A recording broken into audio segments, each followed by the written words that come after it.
Hello everyone, देखिए अब question number fifth, factorise the following expression. देखो इसके फर्स्ट पार्ट में क्या है आपके पास, P square plus 6p plus 8। अब देखो ये इसमें थ्री टर्म्स हैं, तो हम कोई भी आइडेंटिटी यूज़ करके इसको कर सकते हैं सॉल्व, लेकिन यहाँ पर आइडेंटिटी कोई यूज़ होगी नहीं। क्यों नहीं होगी? देखो हमें आइडेंटिटी में पता है कि जो ये वाला नंबर होता है इसका फर्स्ट नंबर, ये भी किसी का स्क्वायर करके आना चाहिए और ये भी किसी का स्क्वायर करके नंबर होना चाहिए। ठीक है, तो हमारे पास ये जो 8 है इसमें ये स्क्वायर नंबर नहीं है, मतलब कोई भी ऐसा नंबर नहीं है जिसका स्क्वायर करके 8 आए। जैसे मान लो 2 का स्क्वायर क्या होता है 4 होता है, 3 का स्क्वायर क्या होता है हमारे पास 9 होता है। मतलब हमारे पास कोई भी ऐसा नंबर नहीं है जिसका स्क्वायर करके 8 आए, यानी कि 8 एक स्क्वायर नंबर नहीं है। तो जब ये नहीं है तो यहाँ पर आइडेंटिटी तो कोई लगने वाली नहीं है। तब ये क्वेश्चन कैसे होते हैं? स्प्लिटिंग द मिडल टर्म से होते हैं। क्या है ये हमारे पास? Splitting the middle term method है, स्प्लिटिंग द मिडल टर्म। अब ये क्या मेथड है इसको समझते हैं। देखो स्प्लिटिंग द मिडल टर्म मतलब हमें ये मिडल वाला पार्ट जो है ये स्प्लिट करना है, ये तो हमें समझ में आ रहा है। ठीक है, और इसको स्प्लिट करेंगे हम 2 पार्ट्स में। तो जब इसको 2 पार्ट्स में करेंगे तो 4 पार्ट में बन जाएगा ये, और फिर 4 पार्ट्स का हमें पता है सोल्व करने का ग्रुपिंग में कि कैसे सोल्व करते हैं। ठीक है, तो देखो स्प्लिट कैसे करते हैं उसके लिए देखो जरा क्या करते हैं हम। सबसे पहले आपने क्या करना है, जो भी यहाँ पर वेरिएबल होगा इधर फर्स्ट पार्ट में, इसका जो कोफिशिएंट होगा उसको मल्टीप्लाई करना है ये कॉर्नर वाले से। ठीक है, तो यानी कि मतलब कांस्टेंट टर्म जो भी होगी हमारे पास ये, और इस जो भी वेरिएबल यहाँ होगा, यहाँ x भी हो सकता है जैसे यहाँ p है। ठीक है, तो p स्क्वायर है, इसका कोफिशिएंट मल्टीप्लाई करोगे इस नंबर के साथ, कांस्टेंट के साथ। तो यहाँ पर देखो इसका कोफिशिएंट क्या है, p स्क्वायर का 1 है। जब कुछ नहीं होता नंबर तो मतलब क्या है वहाँ पर 1 है। 1 इंटू में 8, ये आ गया 8। अब इस 8 के क्या करो आप, प्राइम फैक्टर्स ले लो। 8 के प्राइम फैक्टर्स लेंगे तो देखो 2 4 द 8 2 2 ज़ा 4 और 2 1 ज़ा 2, ये बन गए हमारे पास। ठीक है, अब देखो जरा यहाँ से हमारे पास जो भी ये प्राइम फैक्टर आए हैं क्या आए हैं, 2 इंटू में 2 इंटू में 2। अब यहाँ से हमें दो ऐसे नंबर चाहिए जिनको मल्टीप्लाई करके क्या है, जिसके हमने प्राइम फैक्टर लिए हैं। क्या नंबर था वो? 8 आए। ठीक है, मल्टीप्लाई करके 8 आए, और प्लस या माइनस करके यहाँ पर ये प्लस हो सकता है माइनस हो सकता है। ठीक है, यहाँ पर क्या आए हमारे पास, ये 6 आए, ये वाला नंबर है जो बीच वाला हमने स्प्लिट करना है। ठीक है, तो अब देखो ज़रा यहाँ से आपको सोचना है। देखो 2 2 ज़ा 4 और 4 2 ज़ा 8, तो यानी कि 4 2 ज़ा 8 होता है, 4 2 ज़ा 8 होता है, और 4 प्लस 2 भी क्या होता है, 6 होता है। ठीक है, तो हमारे ये नंबर बिल्कुल करेक्ट हो गए कि जिन दो नंबर्स को हमें मल्टीप्लाई करके ये आए और ऐड या सब्ट्रैक्ट करके क्या है हमारे पास 6 आए। तो इनको ऐड करके क्या आ रहा है 6 आ रहा है, और यहाँ पर 6p है तो देखो 4p बन जाएगा और 2p बन जाएगा, तो ये क्या आ जाएगा 6p आ जाएगा। ठीक है, तो हम यहाँ पर इसको देखो स्प्लिट करते हैं।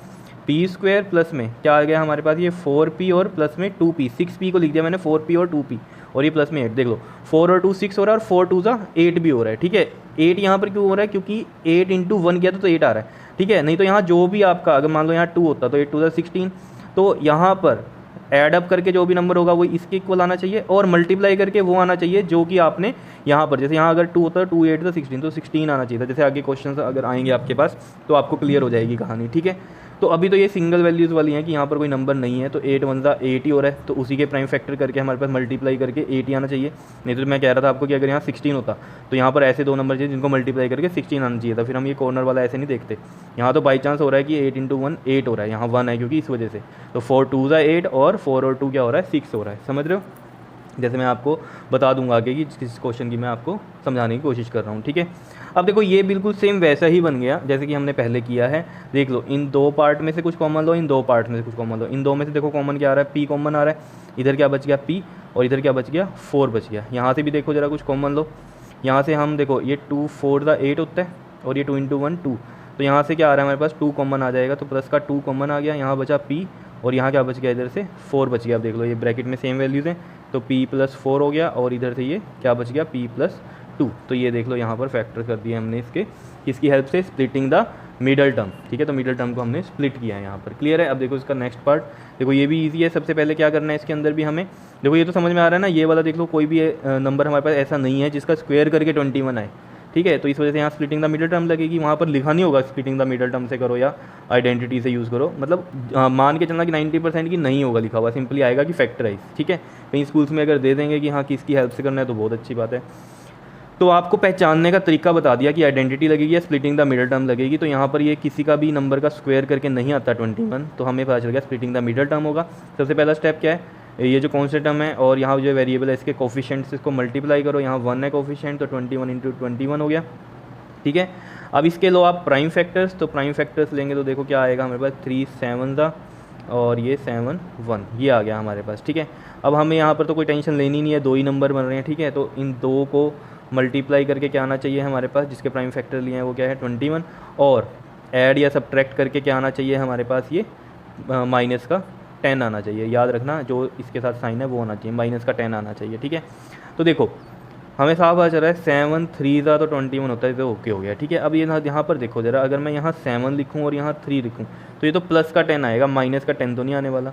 तो हम यहाँ पर क्या करें, अगर ये माइनस का 7 ले लें हम और ये माइनस का 3 ले लें तो ये नंबर बिल्कुल सही है या नहीं। देख लो 7 और ये 3 और माइनस के हैं दोनों, यानी कि ये माइनस का 7 हो गया, प्लस माइनस माइनस माइनस का 3, तो ये माइनस का 10 ही आ रहा है। ठीक है, और दो नंबर इनको जब हम मल्टीप्लाई करेंगे देखो -7 और -3, तो 7 3 था 21, किसका बन रहा है ये माइनस माइनस प्लस का बन जाएगा। समझ रहे हो ना बात, मल्टीप्लाई में तो माइनस माइनस क्या होता है, प्लस हो जाता है, लेकिन यहाँ पर क्या होता है माइनस माइनस प्लस, एडिशन या सब्ट्रैक्शन में माइनस माइनस प्लस, लेकिन साइन विच इज ग्रेटर, तो साइन कौन सा है 7 के साथ बड़ा है तो यहाँ, लेकिन मल्टीप्लाई में डायरेक्ट हो जाता है माइनस माइनस प्लस है तो प्लस ही होता है, इसमें साइन नहीं देखते मल्टीप्लिकेशन में। लेकिन जब ऐड और सब्ट्रैक्ट हो रहे होते हैं तो इनमें आपको देखना है sign which is greater, minus minus, लेकिन साइन वो लगाओगे जो बड़ा नंबर है, बड़ा नंबर के साथ क्या है माइनस है तो माइनस लगा दिया। ठीक है, तो हम इसको अब कर सकते हैं, देखो q² और -10q को, यानी कि q यहाँ है, q यहाँ है, q यहाँ है, तो ये हमने स्प्लिट कर दिया इस तरीके से, माइनस का 7q माइनस का 3q और ये प्लस का क्या है 21। ठीक है, ये दो नंबर तो ऐसे ही लिखे हैं हमने, सिर्फ बीच वाले को ऐसे स्प्लिट करके लिखा। देखो 7 3 था 21 और 7 और 3 माइनस माइनस के हैं तो माइनस का 10 बन रहा है। ठीक है, तो यहाँ से देखो कॉमन लो इन दो में से q कॉमन, तो यहाँ q माइनस में 7 बच गया। यहाँ से देखो ये 7 3 था 21 होता है, तो इन दोनों में से क्या आ रहा है माइनस का 3 अगर मैं कॉमन ले रहा हूँ तो यहाँ क्या बचेगा q, और यहाँ साइन माइनस हो जाएगा क्योंकि बिकॉज साइन बाहर माइनस का है तो अंदर साइन चेंज हो सकता है, तो माइनस का, और ये 3 बाहर गया, यहाँ क्या बचा 7। तो देखो ब्रैकेट में सेम वैल्यूज़ हैं, q माइनस में 7 और यहाँ से ये q माइनस में 3। देखो जब यहाँ तक आप पहुँच गए ना, उसके बाद तो सारे स्टेप वही हैं जो हमने पहले किए हैं क्वेश्चंस में, 4 टर्म्स आ जाती थी ना ग्रुपिंग करके जो हम कॉमन लेते थे, वही है सब। ठीक है, तो मेन यहाँ स्प्लिट करना है बस जो मिडल टर्म है उसको। ठीक है, आ रहा है समझ में, तो ये इसमें इसका आंसर आ गया। नेक्स्ट चलते हैं, देखो क्या है हमारे पास p² प्लस में 6p माइनस में 16। अब देखो इसमें सबसे पहला देखो इसमें क्या कर सकते हैं हम, आप ये कहोगे कि यहाँ इसका स्क्वायर करके आ रहा है और ये 4 4 का 16 होता है, ये भी करके आ रहा है। ठीक है, लेकिन आप ध्यान देना कि हमारे पास जो आइडेंटिटी है, अगर हम सोचें इसमें आइडेंटिटी लगानी है तो वो क्या है a माइनस बी का whole square, a plus B का होल स्क्वायर।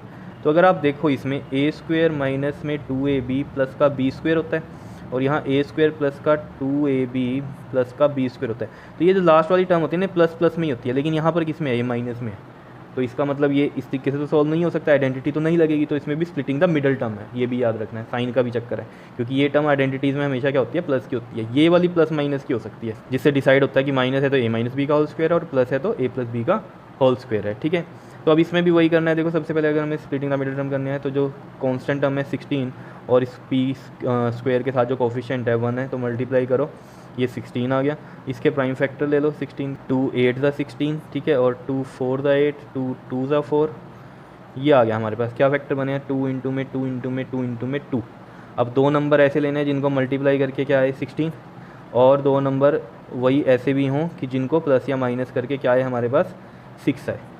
समझ रहे हो ना बात को, यही चीज़ कहानी। ठीक है, तो अब यहाँ से देखो 2 2 ज़ा 4, और अगर मैं ऐसे बनाऊँ इसके फैक्टर्स, देखो 2 2 ज़ा 4 और यहाँ से भी 2 2 ज़ा 4 इंटू 4 16 हो रहा है, लेकिन 4 प्लस 4 या 4 माइनस 4 कुछ भी ऐसे करके 6 नहीं बनता, तो ये नंबर तो नहीं है। और सोचो फिर 2 2 ज़ा 4 2 ज़ा 8 और 8 2 ज़ा 16, तो अगर मैं ये नंबर लूँ 8 2 ज़ा 16 भी हो रहा है और 8 और ये 2, और अगर मैं यहाँ पर ये माइनस का 2 ले लूँ, ठीक है, तो 8 प्लस माइनस क्या हो गया माइनस का 2 और ये 6 आएगा। तो यानी कि हमारे पास जो नंबर होंगे वो क्या होंगे 8 और एक क्या होगा माइनस का 2। अब देख लो जैसे -2 है तो 8 इंटू में -2 जब मल्टीप्लाई करेंगे तो माइनस का 16 आएगा। यहाँ पर देख लो माइनस का 16 ही आ रहा है, तो ऑटोमेटिकली वो चीज़ बन जाएगी। मेन आपको प्लस जो ये मिडल वाली टर्म है ना, इसमें देखना है कि प्लस माइनस करके ये 6 बन रहा है या नहीं बन रहा है। तो 8 - 2 अगर हम कर रहे हैं तो 6 बन रहा है, ठीक है, तो ये नंबर हमें मिल गए। तो यहाँ से देख लो 8 2 16 भी हो रहा है माइनस के, और 8 और -2 करके 6 भी आ रहा है, ठीक है। तो ये देखो p² प्लस का 8p और ये माइनस का 2p और ये साथ में माइनस का 16 है। अब तो वैसे ही हो गया, ये कॉमन लो इन दो में से, पहले p कॉमन, तो p + 8 आ गया। इन दो में से कॉमन लो जरा, क्या कॉमन आएगा हमारे पास, ये देखो 4 या इस तरीके से लिखो 2 8 द 16 होता है ये, है ना। तो 2 और 2 यहाँ से कॉमन आ रहा है तो माइनस का 2 कॉमन लिया, यहाँ बचा p और यहाँ माइनस का 8 बच गया, माइनस का नहीं प्लस का 8 बचेगा क्योंकि माइनस हमने बाहर ले लिया तो ये साइन चेंज होकर प्लस का बन जाएगा, ठीक है। तो ये दोनों चीज़ें सेम आ रही हैं, तो ये बन गया p + 8 और यहाँ से ये p माइनस का 2 बन गया। क्या आया समझ में, बताओ।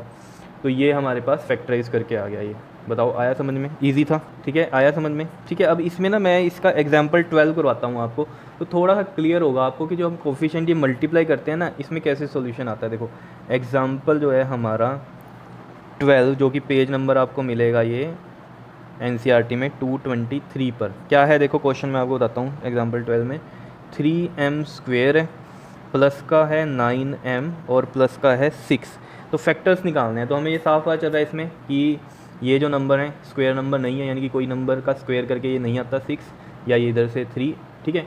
तो हमें पता चल गया स्प्लिटिंग द मिडिल टर्म है। अब जो आपको बताए थे method splitting the middle term के, वो क्या है, कॉन्स्टेंट टर्म 6 और मल्टीप्लाई करना है इसके साथ जो कोफिशिएंट होता है, ये क्या है 3 है, तो 6 3 का क्या हो गया हमारे, तो 6 3 18, ठीक है। तो यहाँ पर तो आपको क्लियर नहीं हुई बात क्योंकि यहाँ पर कोफिशिएंट में 1 1 था, ठीक है। यहाँ कोफिशिएंट में 3 है तो ये क्लियर हो जाएगी कहानी कि कैसे करते हैं हम इन क्वेश्चंस को।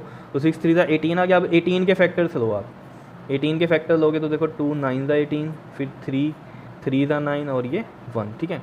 अब देखो जरा इसके जो फैक्टर बन गए वो क्या बन गए, 2 3 और ये 3। अब हमें पता है इसमें क्या करते हैं हम, दो ऐसे नंबर लें जिनको मल्टीप्लाई करके अब क्या आना चाहिए, 18 आना चाहिए, ये याद रखना, 6 नहीं। वहाँ पर तो क्या होता है 1 से मल्टीप्लाई हो रहा था तो हम वही चीज़ कह रहे थे कि ये आना चाहिए, लेकिन मेन बात क्या करनी है आपको, जो मल्टीप्लाई करके आता है, जैसे यहाँ 18 आ रहा है तो यहाँ पर वो दो नंबर का मल्टीप्लिकेशन भी क्या आना चाहिए, 18 आना चाहिए, समझ रहे हो, ना कि 6 आना चाहिए, ठीक।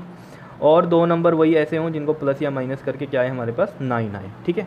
अब देखो, अब यहाँ से देख लो 2 3 6 और अगर हम देखें 6 और 6 3 18, मतलब 2 3 6 कर दिया और 6 3 18, तो ये दो नंबर ऐसे, तो हमें साफ पता चल रहा है 6 और 3 को करेंगे मल्टीप्लाई तो 18 आ रहा है, और 6 + 3 करेंगे तो 9 भी आ रहा है, तो बिल्कुल सही है ये, ठीक है ना, समझ रहे हो कहानी। तो देखो अब इनको हम यहाँ पर लिखता हूँ मैं, ये 3m² प्लस में 9m प्लस में 6 था, फैक्टराइज ही करना था। तो देखो 3m² एज इट इज़ और इधर का लास्ट वाला भी है 6 as it is. Middle the term split करते हैं हम, तो देखो मिडल वाली टर्म में क्या है 9 और 9 कैसा है 6 + 3 करके, तो 6m प्लस में 3m कर दिया, 9m को ऐसे लिख दिया। अब देखो 6 3 18, ये 6 नहीं लेंगे क्योंकि इसको और इसको मल्टीप्लाई करके क्या बन रहा था 18, तो वही मल्टीप्लाई करके आना चाहिए नंबर, और ऐड या सब्ट्रैक्ट करके क्या आना चाहिए हमारा बीच वाला ये 9 आना चाहिए, ठीक है। अब इन दोनों में से कॉमन ले लो, आपके पास देखो ये 3 2 6 होता है, और यहाँ से देखो 3 कॉमन आ रहा है दोनों में, और यहाँ से एक m कॉमन आ गया, तो यहाँ क्या बचा एक m, और यहाँ से 3 बाहर आ गया था तो इधर क्या बचा सिर्फ 2, और m तो बाहर चला ही गया था, तो m + 2। यहाँ से भी देख लो आपके पास ये 3 2 6 होता है, तो दोनों में 3 आ रहा है, 3 कॉमन, और यहाँ से बचा m, और यहाँ से क्या बचा 2, तो m + 2 कॉमन है, दोनों में आ रहा है, और ये 3m + 3 आ गया। क्या आया समझ में कैसे फैक्टराइजेशन की है हमने। तो ये एग्जाम्पल 12 में आपका दिया हुआ था, इस तरीके का क्वेश्चन एक्सरसाइज में तो नहीं था, ठीक है। तो आपको इसलिए ये चीज़ बताई गई थी यहाँ पर कि सबसे पहला काम क्या करते हैं हम, जो भी यहाँ कॉन्स्टेंट टर्म है उसको इस तरह के कोफिशिएंट से मल्टीप्लाई करते हैं, फिर देखते हैं उसके फैक्टर्स लेके कि उनको मल्टीप्लाई करके वो नंबर आ रहा है कि नहीं आ रहा है। जैसे यहाँ पर हमने देखा कि ये 6 था और ये 3 था, तो मल्टीप्लाई किया, फिर उसके प्राइम फैक्टर लेके दो नंबर ऐसे बनाए जिनको मल्टीप्लाई करके 18 आए और प्लस या माइनस करके क्या है 9 आए। ये चीज़ आपको समझनी है यहाँ पर, क्या इतनी बात समझ में आ रही है या नहीं, बताओ, क्लियर है कहानी, ठीक है। अब इसमें थोड़ा सा आप और एक्स्ट्रा काम कर सकते हो, इसमें क्या कर सकते हो, जैसे m + 2 तो ये था ही हमारे पास, ठीक है। यहाँ से भी आप कॉमन ले सकते हो, क्या ले सकते हो 3 कॉमन अगर लोगे तो यहाँ m बचेगा और यहाँ पर 1 बचेगा, समझ रहे हो ना, 3 बाहर आ गया तो यहाँ m बचा और यहाँ 1 बचा, 3 × में 1 करते हैं ना, कोई फैक्टर नहीं होते जब, तो 3 × में 1, तो 3 बाहर चला गया, यहाँ क्या बचा 1 बचा, ठीक है। तो इसको हम ऐसे लिख सकते हैं 3m + में 1 और ये m + में 2, इस तरीके से लिख सकते हैं। क्या इतनी बात समझ में आई है नहीं, ठीक है। तो इसको आप ये आंसर ना लिख के इसको ये लिख सकते हो, ठीक है, क्योंकि इसमें से भी कॉमन आ रहा था ना, तो हमने कॉमन ले लिया, फर्दर ये फैक्टराइज हो गया। आया समझ में, ठीक है। तो इस तरीके से ये क्वेश्चन आपको समझ में आने चाहिए कि सिर्फ इसी टाइप के क्वेश्चन नहीं आएंगे पेपर में, इस तरह के भी आएंगे, तो आपको आने चाहिए। इसलिए ये मैंने यहाँ पर ही बताया आपको कि पहले क्या करो, कोफिशिएंट को कांस्टेंट से मल्टीप्लाई करो, फिर आगे की कहानी सारी स्टार्ट होती है। समझ में आई बात, ठीक है। तो ये था क्वेश्चन नंबर 5 और इसी के साथ ये एक्सरसाइज आपकी कंप्लीट हो रही है। नेक्स्ट वीडियो में हम इसकी नेक्स्ट एक्सरसाइज स्टार्ट करेंगे। क्लियर, ओके जी, थैंक यू।